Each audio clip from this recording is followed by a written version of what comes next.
toque entre companheiros de equipe fica difícil. Olha só o acidente envolvendo o Marcel Sedano. Acabou sobrando também para o Ingmar Bibas. Up in the championship last year. There's Stephen and Van Rooyen. Ferrari barrels in. He barrels in too hot. Enormous impact. That's huge. Into the tyre fence via Michael Stephen. He must have run out of brakes. There's no other explanation for it. We'll let you know more information when we do, as the field has been neutralized, and she had no brakes going into the corkscrew. Holy cow, a huge accident where the car went massively airborne straight. Sandrucci che chiude la porta, Sandrucci e va a muro, Mena Pace. Questa uscita di Mena Pace che va a impattare contro le barriere. Se supone que por ahí no hay presión. No te di el cinturón. Soil entry of Canada's Robert Wickens. Oh, that's going to be tight through there. Oh, big touch. Oh my God. Oh, that's Robert Wickens. And his teammate is into him as well, James Hinchcliffe. That was ugly. That was frightening. Still there? Clear? Oh, yeah, stay low. Great heads up driving from Veach to stay low and stay off the brake pedal. Here we go with Hinchcliffe. It'll be 2 rows up ahead there. Stay low. Stay down. Oh, that was Fittipaldi. In GS and off the GS lead lap. When Trinkler gets through. Oh no, Lyons has turned into him. That was really poor driving by Craig Lyons, and he's done himself no good at all. And there's another car got into it. There's another car hit him hard, and there's fire. This is at the kink. Car understeering off. It was a Mercedes-Benz. There's a big fire on the back straight, on the back of the car. It was the 33. It's Russell Ward who's gone in. And Trinkler's alongside. He is alongside, and at the last minute he tried to get out of it. Yes, he did. I think he might have been better holding his line there and having a more side-to-side impact. But you can't. I don't think you can at all blame Owen Trinkler for that. He was well alongside, and Craig just completely ignored. Other than that, a pretty clean start, and for Renus VK, no contact. Oh, huge wreck. One driver up, and huge wreck in Pro Mazda coming into the braking zone. Someone went.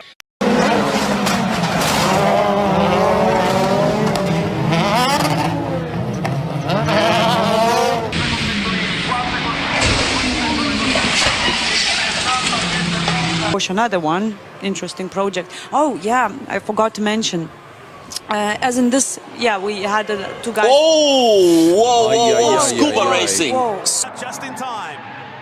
And speaking of bad sound, Alexander had a massive moment. He couldn't catch it. And we've got another rollover. That's a big one. Green helmet. That tells us that he's okay. Always awkward to get out of a car when it's parked in that position.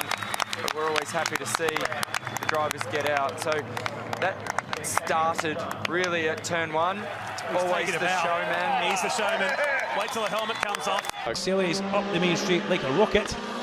Over the crest of the hill he goes, and I wonder what caused that problem in towards the hairpin as he comes into Duffus. It's all back brakes, he goes off into the right hand side. Wow, what a massive accident for Kenny McKell. The car upside down on the apex of Duffus Dip. That is definitely going to cause a stoppage to the race. The marshal's not going to move that, and look at the safety features of this. You see the innocent party coming out, and it's going to get the centre of the car. Fiberglass just tearing away from the so he's battling there, isn't he? Oh, and it goes over. And it goes over. Look at that. Not only does it go over, my goodness me. So here he is. So on board with Rennie Rast now. He just gets a touch there, doesn't he? And that sends the car. The checkered flag waving, and very, very hard into what looks like the end of the pit, and an absolutely enormous damage to the front of that car.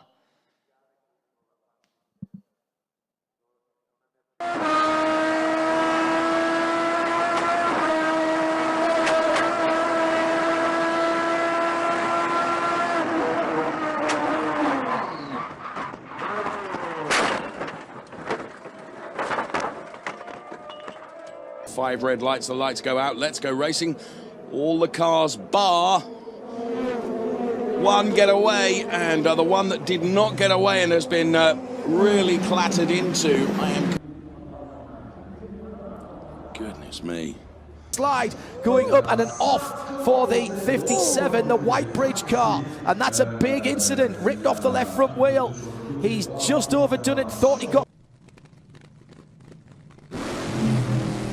And immediate tire smoke for Monroe Guest, who went, whoa, no, a blowover at the top end of the racetrack. Steve Collier's car stood up on end and turned over backwards. To jump out of that very, very quickly indeed. We've got a safety car as well. Yeah, safety car is out. This is going to change the complexion of the race. It's a big incident out there. And the door open now. Rio Nagaro opening the door of his own. Wow, that's a strange spot to be going off. So Rio Nagaro, a man who won 2 Trophy Series races here yesterday in the Ginetta for the first time, he's lost it at Lukey Heights, then backed it in to the tyre barrier. Of course, it's earth banking behind that, so it's thrown the car north. Wow, look at the air under that. This is going to be quite a stop. They're going to have to rebuild that tyre wall. It's going to be an elongated safety car phase down there at the moment. He's out of the car, which is good news. And the car just coming to a halt there. Sands pretty much everything of the rear firewall there. That's talking about firewall. They're going to have to get the fire moved. Oh, trouble. Hard the wall goes William Byron. Noses in. Oh, Byron went in hard. Oh. Matt Kent's has piled in the barn right to the 14 car right at the end there. 24 set down here on fire. 37. The 1. That was a huge wreck. Chris Buescher involved. You can see William moving around. Given the squeeze by Lara Kreihammer, and off the road he goes, and hard into the barrier goes Ricardo van der Ende. Okay, here we go. Oh yeah, it just comes round and just noses it heavily, and then goes into a series of pirouettes. I would be surprised if that car was on the grid, wouldn't you?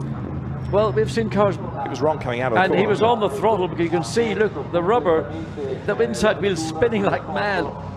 Laying rubber, and then the realization, oh, expletive, oh. And there you get an illustration of what carbon fiber does when it hits something pretty rapidly and pretty hard. It scatters.